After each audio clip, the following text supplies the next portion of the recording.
Si vous n'avez pas été au courant de ce qui s'est passé la semaine passée, je vais vous parler de deux sujets bien chauds, de certaines choses qui se sont passées la semaine écoulée. J'ai été un peu occupé, donc je n'ai pas pu faire des vidéos concernant ces sujets, mais mieux vaut tard que jamais, donc on va en parler tout de suite. En attendant, je te propose de regarder cette vidéo. 7 milliards de francs en CFA, soit 10 millions d'euros de pots de vin versés à des hauts fonctionnaires camerounais. C'est ce qu'a révélé le groupe Glencore à la justice britannique et américaine. L'un des géants mondiaux du négoce des produits pétroliers a plaidé coupable pour des faits de corruption. L'opposition camerounaise demande des comptes aux autorités. Premièrement, je voudrais dire quelque chose ici. Quand on parle de scandale de corruption au Cameroun, tant que ça n'a pas atteint le milliard, ce n'est pas un scandale.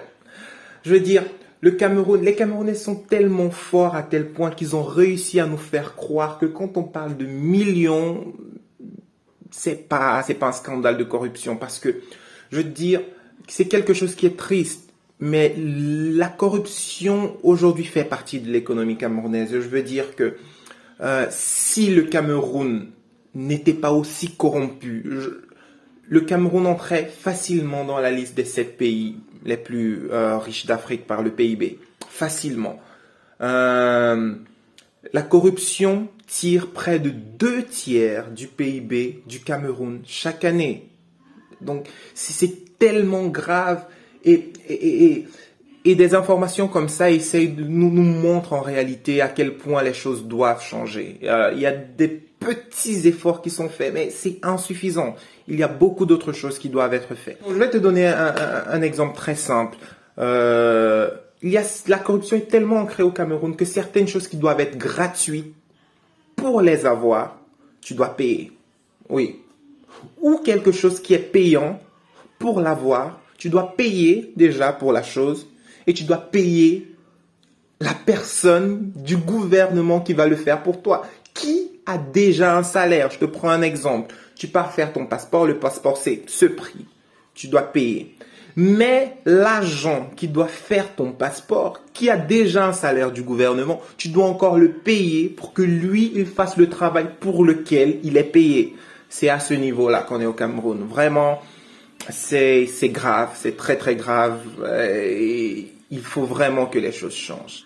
En ce qui concerne l'autre information du jour, je vous propose de regarder ceci et on en discute juste après. On m'avait dit que les Camerounais, en termes de promotion de spectacles, les promoteurs de spectacles ici, et c'était tellement bizarre. On nous avait prévenu. C'est mes frères camerounais qui m'ont parlé de ça. Et maintenant que le drame se produit, maintenant qu'on n'a pas pu faire le concert au final, tout le monde nous jette la pierre, comme si vous ne connaissez pas votre promoteur. Pour ceux qui ne savent pas l'histoire, KS Bloom a été bloqué au Cameroun pour certains problèmes. Selon lui et selon certaines informations qui viennent ça et là. En effet, le chanteur gospel est allé pour un concert au Cameroun et malheureusement, il n'a pas pu prester pour les raisons suivantes. En réalité, sa maison de production lui a demandé de ne pas prester, tout simplement parce que avant, il devait recevoir la totalité de son cachet, mais il a reçu seulement la moitié avec promesse de recevoir l'autre moitié après le spectacle. Et la deuxième raison qui a permis qu'il ne preste pas, c'est qu'en réalité, il y avait des informations, autrement dit, certains autres artistes qui devaient participer et qui en réalité n'ont pas participé, n'étaient même pas dans le pays. Je prends l'exemple par exemple de Injira, qui devait faire partie du concert, mais qui apparemment n'était même pas au Cameroun. Donc, à cause de certains problèmes d'organisation, certains problèmes internes avec l'équipe qui l'a invité, ils ont donc décidé, avec sa maison de production, de ne pas faire le concert. Ça, c'est un fait, c'est quelque chose de normal. Ils ont leurs raisons et on ne peut pas vraiment leur en vouloir pour cela. Ce qui a amené le problème maintenant, c'est que la maison de concert n'a pas voulu donner le reste du cachet, évidemment parce qu'il n'a pas fait le concert, la maison de production, je voulais dire. Et en plus de cela, il y aurait eu des problèmes de paiement de l'hôtel, justement parce que le promoteur, vu qu'il n'a pas fait ce pourquoi il a été payer. Le promoteur a décidé de ne pas payer justement le reste. Donc, chacun n'a pas fait sa partie. Donc, si je t'invite pour faire un travail, tu ne le fais pas, il n'y a pas de raison pour laquelle je dois te payer. C'est un peu basiquement et rapidement expliquer ce qui s'est passé. Maintenant, de mon point de vue, je ne vais pas dire tel a raison, tel a tort, mais je veux juste passer un message un peu rapide à KS Bloom, parce que j'ai l'impression que parfois, quand on voit les choses bien faites, on les oublie, mais on essaye de salir un peu le nom de certaines personnes quand les choses sont mal faites. On ne peut pas juger tout à cause d'un seul mauvais événement. Je rappelle qu'ici que ce n'est pas la première fois que KS Bloom vient faire un concert au Cameroun. Il est déjà venu 1 ou 2 fois, si je ne me trompe pas. Et cela s'était très bien placé.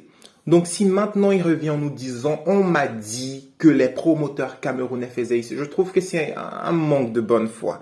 Je ne veux pas utiliser certains termes parce que KS Bloom, c'est quelqu'un de bien, en tout cas ce qu'on voit dans les réseaux sociaux, c'est quelqu'un de bien, d'honnête et tout, mais je pense qu'il y a certains discours qu'il ne faudrait pas avoir. Par exemple, c'est comme si là tu disais ah oui, ça veut dire que les Camerounais ne font pas, alors que on sait combien d'artistes ivoiriens viennent faire des concerts au Cameroun et tout. Ils viennent, ils sont toujours bien accueillis. Et si on voulait parler de mauvaise organisation, on sait combien d'artistes aussi camerounais sont déjà allés en Côte d'Ivoire et ils sont passés par de très mauvaises organisations. On peut prendre l'exemple de Daphné ou encore l'exemple de Blanche Bailey qui ont connu des organisations désastreuses pendant leur concert à Abidjan en Côte d'Ivoire. Et en aucun moment, vous les avez vus se lever et dire « Ah, les promoteurs ivoiriens ont fait ça ». Donc, je pense qu'il y a un petit peu de mauvaise foi là-dedans. Depuis la CAN, il y a toujours une sale manie de vouloir tirer sur le Cameroun, sur tout ce qu'ils font. Franchement, j'espère que la Coupe d'Afrique en Côte d'Ivoire sera la meilleure Coupe d'Afrique de tout le temps. Parce que pour critiquer tellement les autres sur tout ce qu'ils font, je pense qu'il faut être excellent. Je pense qu'il ne faut rien se reprocher. Qu'est-ce que tu as pensé de ces événements? Évidemment, je les donne avec un peu de retard parce que je ne pouvais pas les donner sur l'heure. J'étais un peu occupé. Dis-moi ce que tu penses en commentaire. Et en attendant, je te donne rendez-vous pour une prochaine vidéo. Prends soin de toi. Ciao.